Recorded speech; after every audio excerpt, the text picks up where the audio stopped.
కొడితే కుంభస్థలం కొట్టాలి పాత సామెత, కొడితే ఫిఫా కప్పు కొట్టాలి ఇప్పుడు లేటెస్ట్ కొత్త సామెత. 39 రోజులు 48 టీములు 104 మ్యాచ్లు వనెక్క కొడితే 480 కోట్లు లెక్క. ఇది కదా ఆట అంటే. ఇలాంటి ఆటలు కదా ఆడాలి, ఇలాంటి ఆటలు కదా చూడాలి, ఇలాంటి ఆటలు కదా మన పిల్లలకు నేర్పాలి.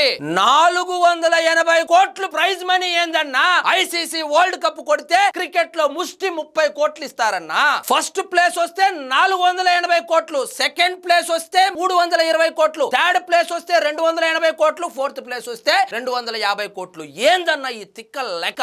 అసలు క్వాలిఫై అయితేనే కోట్లకు కోట్లు కుమ్మరిస్తున్నారు, అది లెక్క. ఒక బంతి 22 మంది వేల మంది అరుపుల మధ్య తన్నుకుంటూ కోట్ల మందిని టీవీ ముందు కట్టి పడేసే మంత్రం పేరే ఫుట్బాల్. ఈ సీజన్ ఫీవర్ ఆల్రెడీ స్టార్ట్ అయింది. నువ్వా నేనా అని తన్నుకుంటున్నారు. 480 కోట్లు ఎవరు కొట్టబోతారో చూద్దాం మరి.